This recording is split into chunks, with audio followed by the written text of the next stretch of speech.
Atesa de Occidente, comprometidos con el medio ambiente. Conozca nuestros servicios de barrido, transporte, recolección y disposición final de residuos no sólidos. Hacemos acompañamiento a la comunidad y capacitamos en el manejo de estos, porque juntos tenemos el poder de mantener nuestra ciudad limpia. Atesa de Occidente, eres tú, soy yo, somos todos. La elaboración del plan de ordenación y manejo de la cuenca hidrográfica del río Risaralda se encuentra en su fase de diagnóstico. Vincúlate ayudando a reconocer su situación actual desde los componentes sociales, ambientales y culturales. Invita Carder y Corpo Caldas. El impuesto predial es un tributo que deben pagar los propietarios de un inmueble, vivienda, oficina, edificio o local comercial, lotes y bodegas a los gobiernos municipales. Es una de las fuentes de ingreso propios más importantes a nivel municipal. Este dinero se invierte en los planes de desarrollo. Factores como el estrato, la destinación del inmueble y el avalúo catastral determinan su valor, el cual se cobra anualmente y se difiere en 4 cuotas trimestrales. El atraso en el pago oportuno causa interés por mora que puede llevar al remate del inmueble. Puedes pagar en todas las entidades bancarias y en los supermercados Éxito, Carulla y Superinter o a través de nuestro portal de pagos en línea www.pereira.gov.co. Todos a pagar el predial. En síntesis, todos los temas importantes que tienen para contarnos los personajes de la región, del país y del mundo están en síntesis. En síntesis, con la conducción de la periodista Ángela María Villegas. Vea En Síntesis los domingos a las 6 de la tarde, con reemisión los martes a las 9 de la noche por el canal CNC. Les doy la bienvenida al programa de entrevistas del canal CNC. Este mes es el mes del maestro y por eso, tanto en mi primer programa como en este segundo, he querido hablar mucho, darle mucho énfasis al tema educativo. He invitado a la doctora Estela Ríos, para mí una de las, o la más maestra, así es que le gusta que la llamen. Ella es la rectora actualmente del Colegio Pino Verde, creó el Colegio Pino Verde, creó el Liceo Inglés y tuvimos unas excelentes noticias la semana anterior y es que su colegio está ubicado entre los 27 primeros. Hablar con Estela es fascinante, uno no quiere que se pasen las horas ni los minutos porque ella siempre tiene la respuesta acertada. En fin, una mujer que ustedes, los que no la conocen aún, pues van a tener la oportunidad de estar aquí con ella. Qué rico tenerla aquí en síntesis, doctora Estela. Qué rico poder conversar, Ángela María, gracias por la invitación. Y qué rico que la gente pudiese también participar, porque el tema educativo es un tema vigente, urgente, necesario y definitivamente la sociedad entera tiene que volcarse a pensar y a trabajar por este tema. Yo sé que no le gusta hablar de eso porque lo pasa como si fuera simplemente un reconocimiento y el día que pasó, pasó y ya, y siguió trabajando, pero yo sí lo quiero hacer. ¿Cómo logra uno que su colegio, un colegio de la ciudad de Pereira, una ciudad, somos los séptimos del país, logre tener un colegio en semejante posición? Como soy tan paisa, la palabra ganas me gusta mucho.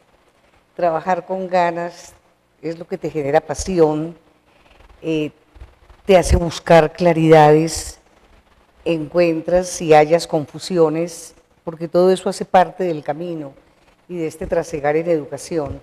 Pero en definitiva, y dicho de otra manera, es capacitarse permanentemente, estudiar permanentemente, mantener los maestros motivados. Insisto mucho, un maestro no da de lo que sabe, sino de lo que es. Hay que estar permanentemente con los maestros, jalonando, hablando, estando al tanto de todas las posibles estrategias que mejoren este proceso educativo de los estudiantes, porque hoy en día el maestro compite con muchos enemigos externos, que quizás pueden ser más amables y mejores para los niños y los jóvenes. ¿Qué puede ser un enemigo externo? La internet, por ejemplo, todo el tema virtual, todos estos aparatos, todos estos avances en tecnología se convierten en unos distractores que yo los llamo enemigos, justamente porque distraen, porque tienden a alejar, sobre todo cuando no hay un buen manejo, porque la tecnología pues tiene las dos caras, como casi todo en la vida. puede ser utilizada a favor o en contra, pero obviamente sabemos que la tendencia de los jóvenes es a navegar por esos mundos donde a veces hay mundos bajos, dañinos y lesivos, pero donde también se pueden encontrar cosas maravillosas para avanzar y crecer en el conocimiento. Sí. Doctora Estela, cuando uno le pregunta a usted cuántos profesores hay en su colegio, usted dice, mi colegio no tiene profesores sino maestros. ¿Qué hace la diferencia entre un maestro y un profesor? Pues maestro tiene una connotación históricamente religiosa. Yo diría que el ser maestro es un acto profundamente espiritual, profundamente espiritual. El profesor puede ser, y así lo he entendido yo, una persona más que se entrena para el oficio. El maestro tiene su oficio adentro, tiene esa esencia adentro. Para mí inclusive creo que nace con eso. Usted recalca mucho, tanto a sus alumnos como a sus profesores, como los valores, pero digamos los valores con libertad. Y me llama mucho la atención porque a uno los valores siempre se los han inculcado o se los han enseñado como a la fuerza, como imponiéndolos, una cosa muy impositiva. Y en su colegio, porque me tocó ser madre de familia de uno de sus colegios, era una cosa que uno decía, pero ¿por qué hay tanta libertad cuando a uno le han enseñado que como que la libertad para los niños y a los adolescentes no se les puede como dar o enseñar? ¿Esa libertad de dónde viene, doctora Estela, y por qué hay que darle esa libertad a los niños y a los adolescentes?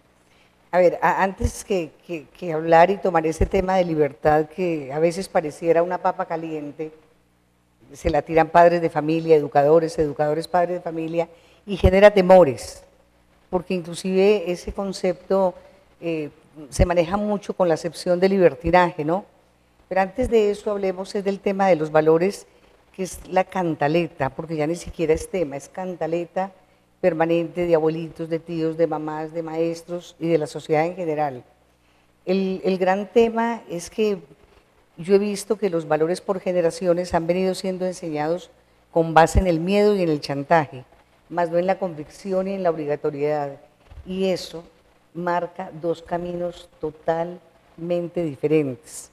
Yo creo, soy convencida, casi fanática, de que tenemos que educar es con base en convicciones y obligatoriedades, no en chantajes y en amenazas, porque terminamos el viejo ejemplo y maniado ejemplo de usando el cinturón de seguridad por no pagar la multa, pero no usar el cinturón de seguridad porque es un acto de responsabilidad con mi vida.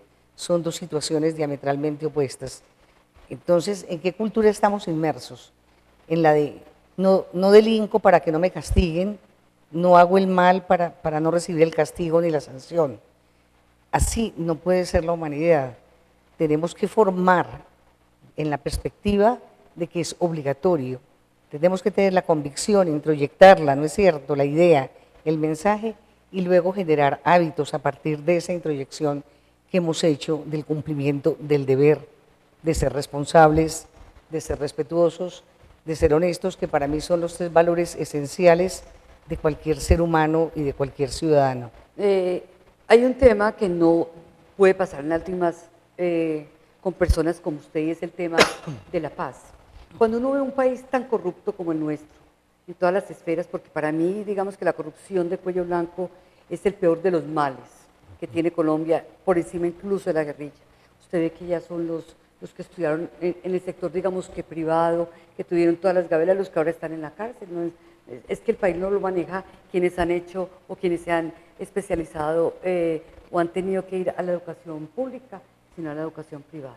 Vamos a un proceso de paz que todos queremos, que todos estamos de todas maneras temerosos porque el posconflicto, no sabemos qué puede pasar en un posconflicto. Entonces yo le quisiera preguntar a usted, doctora Estela, ¿qué ha fallado en la sociedad? Si no la educación, que creo que es el factor que más ha fallado, que tenemos una sociedad tan absolutamente corrupta y tan inequitativa, y que va a pasar en un posconflicto con algo que sigue siendo totalmente inequitativo, como es la educación del sector de un niño que va a una escuela pública y un niño que puede ir a un colegio privado. Esa pregunta da lugar a muchas posibles y verdaderas respuestas, sí, pero voy a optar por una. Es decir, la corrupción no solamente está dada en los niveles altos de los funcionarios de gobierno o de la clase política. La corrupción permea absolutamente todos los estratos sociales y en los cargos públicos y, por qué no, privados también, permea absolutamente todos los niveles. Es decir, cuando un médico no cumple bien con su deber, me parece que hay actos de corrupción. Cuando un maestro no cumple con su jornada y trabaja con esmero y con responsabilidad por sus alumnos, yo pienso que hay temas de corrupción. ¿Pero qué falló Cuando ahí? el funcionario público se lleva las hojas de papel para su casa, hay temas de corrupción. ¿Pero qué falló ahí? Cuando se soporta la trampa, imagínate cómo acuñamos la trampa históricamente en nuestra cultura. Mijo, lo importante no es que haga trampa, sino que no se deje coger. Desde la trampa escolar, fíjate que esos son los inicios, ¿sí? Los albores, Es decir, llegamos a lo mismo. para ejercicios corruptos. Lo que ha fallado en Colombia o en el mundo es la educación. Y la educación es familiar y es escolar. Correcto. No quiero tirar la pelota ni comenzar el juego de la pelota, pero desafortunadamente hoy en día yo veo con asombro y tengo el privilegio de trabajar hoy en día con dos estratos de población que son opuestos totalmente, porque nosotros operamos unos megacolegios en la costa atlántica, en comunidades vulnerables, con estados de pobreza infinitamente tristes y aterradores, con temas de abuso, con temas de embarazos a tempranísima edad, con pandillas, con droga, y también manejamos otros estratos diferentes acá en Pino Verde, en Pereira. Entonces, pero en ambas partes hace falta realmente esa presencia real de familia en términos de ciertos de mucho amor, pero de muchas rigurosidades, de mucho amor, pero de muchas exigencias. Los niños han sido tirados al abandono, por una razón o por la otra. El afán por conseguir dinero rápidamente obligó a muchas madres quizás a viajar fuera del país y a dejar sus hijos en manos de la tía, de la prima, de la vecina. Entonces, estos niños solos, hijos de la calle, ¿qué pueden desarrollar? ¿Qué tipo de valores pueden desarrollar? Pero, doctora Estela, al punto que yo quiero llegar es, si no hay equidad en la educación en un país, la paz será, obviamente la firmamos, todo lo que usted quiera, pero la paz será imposible, porque cuando usted tiene la posibilidad de ocupar unos cargos porque sale de un colegio público con digamos que con los niños de los colegios públicos en Pereira, el porcentaje del ICFES 42%, de un colegio privado 50%, promedio 51%. La Universidad Tecnológica entregó unas cifras aterradoras que se están perdiendo cupos porque los niños de los colegios públicos no alcanzan ni siquiera ese puntaje que les dé la posibilidad de estudiar en una universidad. Entonces, ¿usted cómo logra una paz y una equidad así? No me haga usar la palabra imposible, Ángela María, pero en esos términos está excesivamente lejos todo el tema de la paz, que eso es distinto de la firma del Acuerdo de La Habana, eso es totalmente distinto. Yo pienso que la educación es la hora ya de retomarla, porque se perdió. La educación aparece en lo público cuando estamos en campaña política. Los políticos manosean la educación de una manera terrible en campaña, y cuando están en el gobierno quieren mostrar, son cosas muy cuantitativas, es decir, qué es lo mostrable, qué es lo tangible, pues edificios escolares, pues que entregamos 1000 tablets, pero tablets sin contenido, y para trabajar con ellas, ¿cómo? ¿Con quién? ¿Con qué contenidos están preparados los maestros para usar las tablets y acompañar a los niños y orientarlos en el manejo de esta tecnología? Pregunto. Y hay unas diferencias ostensibles. Alguna vez se hicieron ejercicios muy interesantes donde alumnos de un colegio privado contra alumnos aplicando las mismas pruebas de colegios oficiales, equivalía el estudiante de un colegio oficial de tercero de primaria, las equivalencias en conocimientos y en habilidades y en competencias eran las de un niño de primero de primaria de un colegio privado. Entonces todo eso son brechas, son vacíos, son problemas y yo ahí hago un llamado muy cariñoso, muy respetuoso a todos los maestros, al sector educativo privado, que miremos hacia el sector educativo público, es decir, que lo público y lo privado, perdón, nos miremos, nos escuchemos, comencemos a conversar, porque la educación, la buena educación no puede ser patrimonio solamente de la educación privada en este país. Tenemos el deber de apoyar la educación pública. Ahora el Ministerio de Educación montó un programa Aliados 10, que nosotros de todas maneras desde hace unos años veníamos trabajando. Déjeme, vamos a unos mensajes comerciales, doctora Estela, que aquí me están haciendo caritas, y ya regreso con usted.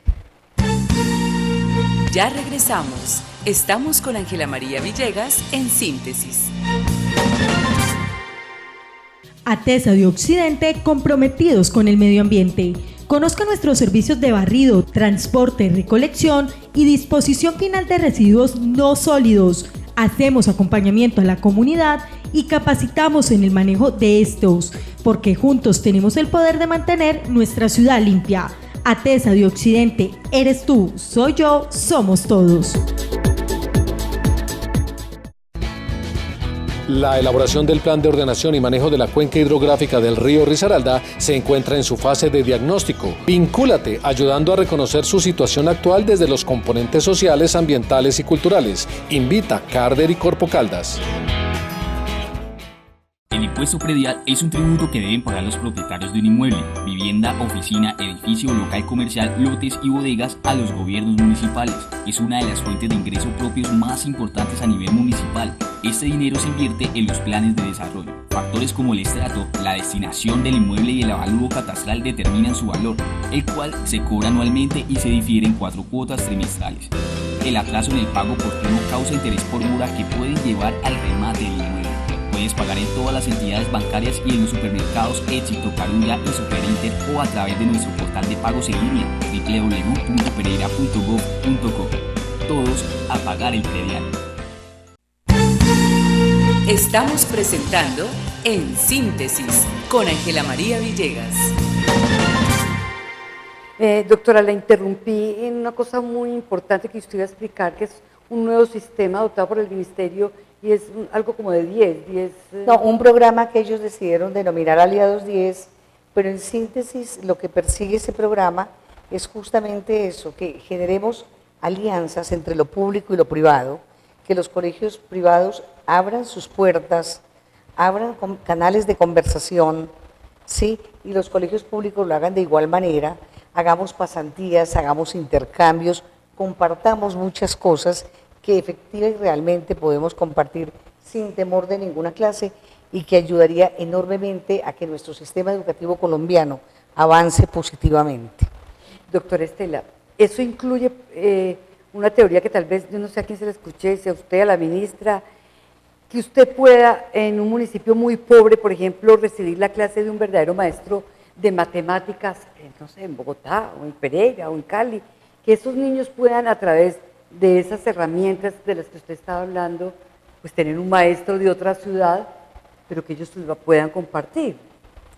Yo creo que yo no soy, yo soy cuasi ignorante en materia de tecnología, pero me he encargado de indagar y me han comentado, y ya empezamos algunas experiencias, es definitivamente factible, real, utilizar la tecnología para que niños de otros municipios puedan acceder perfectamente a una clase de Pino Verde de cualquier área del conocimiento. Esas son también formas de compartir, son formas de abrir nuestros colegios, son formas de abrir nuestras mentes, son formas de hacer alianzas. Y eso es mucho más válido que digan, no, es que los colegios privados tienen que recibir a 3 niños de los colegios públicos. Eso es una cosa casi que aberrante, doctor. Tienes toda la razón, así es. Bueno, de las primeras veces que yo vi a la doctora Estela Cano, años la vi con un libro que era Ética para Amador, y ella leía Ética para Amador, y los niños leían Ética para Amador, y muchos años después me la encuentro con un libro sobre la ética, y me llamó mucho la atención. Le dije, Estela, usted siempre tiene un libro de ética en sus manos, usted siempre consigue un escritor que hable de ética, ¿por qué esa obsesión por la ética? Porque esto es un tema que toca con la esencia de lo humano. Adela Cortina la había leído hace mucho tiempo y en estos días fui a la Nacional y se me atravesó Adela Cortina por obvias razones, entonces le eché mano nuevamente a este libro que dice ¿para qué sirve realmente la ética? ¿Para qué sirve, doctora, la ética? Es que es un tema necesario, urgente, vigente en el país, porque hablamos es de corrupción, por ejemplo. Entonces me pareció precioso y quisiera compartir contigo y con la audiencia unos párrafos muy cortos de Adela Cortina. Adelante. Dice, ninguna sociedad puede funcionar si sus miembros no mantienen una actitud ética. Ningún país puede salir de la crisis si las conductas inmorales de sus ciudadanos y políticos siguen proliferando con toda impunidad. Este libro nos recuerda que ahora más que nunca necesitamos la ética. Esta es la razón por la cual me encuentras con este libro en la mano. Adela Cortina es española. Pero esto sí que me llamó la atención porque esto sería lindo que los gobernantes se detuvieran en este capítulo cuyo título es Abaratar costes o costos y crear riqueza. Un mundo más barato en dinero y en sufrimiento. Todos los jueves del año a mediodía se reúne en la Puerta de los Apóstoles de la Catedral de Valencia, en España, el Tribunal de las Aguas. Esto lo hace desde tiempo inmemorial. Su tarea consiste en resolver los conflictos que surgen en el campo por el uso del agua, nada más ni nada menos. El uso del agua de 8 acequias que ellos la toman del río Turia, un uso que está debidamente organizado. Los litigantes acuden al tribunal y el presidente, rodeado por los síndicos de las 8 acequias, ataviados con su blusón negro, dirigen el juego de las denuncias. También la sentencia es oral y no se recoge por escrito, porque no hay nada escrito en este ir y venir, sino solo un valor en el que todos confían y que desafortunadamente perdimos en nuestro país, la palabra dada. Este sencillo proceder ha llamado la atención de propios y extraños porque se trata de proteger un bien común, el agua, de modo que todos los agricultores puedan sacar beneficio y ninguno arrebate a los demás la posibilidad de usarla. Los gastos de transacción en asunto tan delicado no pueden ser más bajos porque se reducen al intercambio verbal de los síndicos y del afectado. Es sencillamente, escuche esto Ángela María, la confianza lo que hace todo tan barato. La ética abarata costos. Si fuera posible un mundo en que contara como moneda corriente la confianza en las familias, la confianza en las escuelas, las organizaciones y las instituciones, la vida sería infinitamente más barata.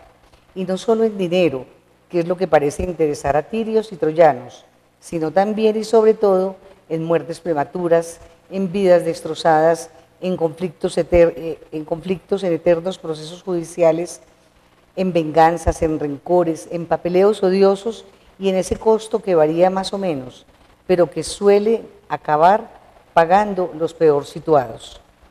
Ojalá, y aquí termino, ojalá la confianza pudiera ser la base de nuestras relaciones. El mundo sería infinitamente más barato en sufrimiento y también en dinero.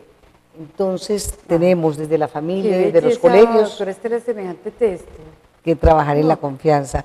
Yo, con todo respeto, creo que esto es un texto de obligatoria lectura para educadores, para funcionarios públicos, para ciudadanos en general, para padres y madres. ¿La ética se enseña? La ética se enseña, pero no solo con la palabra, sino con el ejemplo, con el actuar. Yo no puedo hablar a mis alumnos de puntualidad cuando soy impuntual. Yo no puedo, cuando como maestro soy impuntual en el sentido, en hechos tan simples de la vida escolar como este. Hago un examen, le digo a mis alumnos, entrego las notas el martes de la semana entrante, y pasa el martes y pasa el miércoles, y yo no digo absolutamente nada ni entrego las notas. Si tuve algún inconveniente, pues debo de pedir excusas y explicar la razón por la cual como maestra estoy retrasada, y que eso es lo que justificaría mi impuntualidad, pero previa la solicitud de excusas. Desde ahí parte el respeto.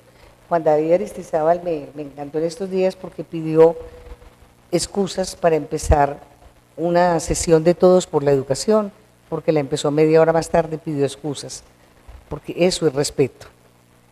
Doctora Estela, cuando por ejemplo en la casa un niño no ve que su papá es cumplido, solo pongamos pues ejemplos como bien sencillos, y siempre llega tarde y es incumplido y nunca les cumple, y en el colegio le están demostrando otra cosa, cuando el individuo junta esto con esto y ve que esto es lo que hay que hacer y esto no es lo que hay que hacer. O sea, cuando hay dos enseñanzas o dos no sé cómo llamarlas, distintas, que le llega al niño por este lado una cosa y por este otro. Cuando ese individuo dice, es mejor esto que lo otro, o nunca llega a relacionar las dos cosas y a decir, bueno, este es el camino, no es mi papá. Cuando el niño se ve abocado a escuchar de este lado y a ver X ejemplos, y de este otro lado, familia, escuela, no, escucha otras cosas totalmente distintas, pues estamos destrozando exactamente esa estructuración y esa construcción de ese ser humano. Por eso se insiste tanto hoy en día en que familias y colegio deben de trabajar de la mano, en que las familias y los padres deben de capacitarse, porque cuando logramos un lenguaje común frente a todo proceso que signifique construir mejores seres humanos, ahí tienen que estar en esta partida y en esta apuesta, indefectiblemente, familia y colegio. Entonces necesitamos estar efectiva y realmente familia y colegio. Para eso necesitamos conversar, capacitarnos. A mí la conversación es una palabra que me encanta, que se ha puesto de moda y tenemos que poner las conversaciones de moda. No conversatorios, conversaciones de moda.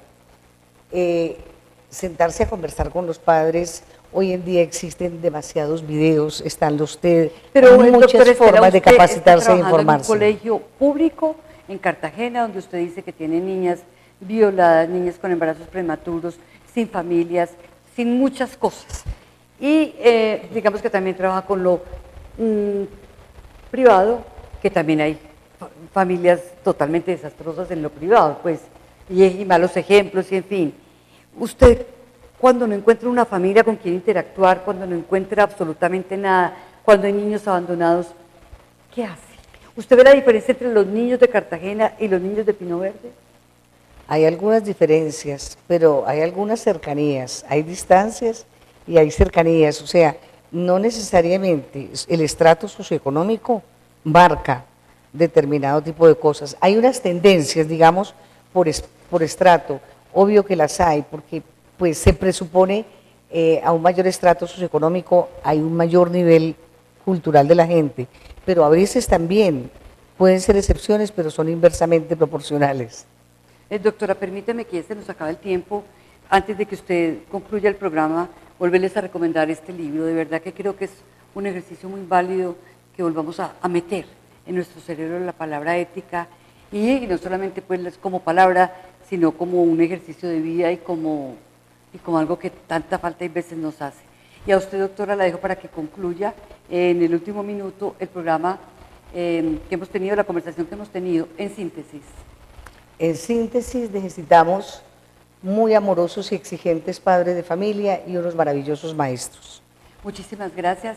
De nuevo, pues mi reconocimiento a esa gran maestra, porque no solamente le enseñó a los niños, sino a quienes hemos tenido como padres de familia la posibilidad de estar cerca a usted, hemos encontrado una verdadera maestra. Muchísimas gracias. Gracias, Juanita. Gracias. La elaboración del plan de ordenación y manejo de la cuenca hidrográfica del río Risaralda se encuentra en su fase de diagnóstico. Vincúlate ayudando a reconocer su situación actual desde los componentes sociales, ambientales y culturales. Invita Carder y Corpo Caldas.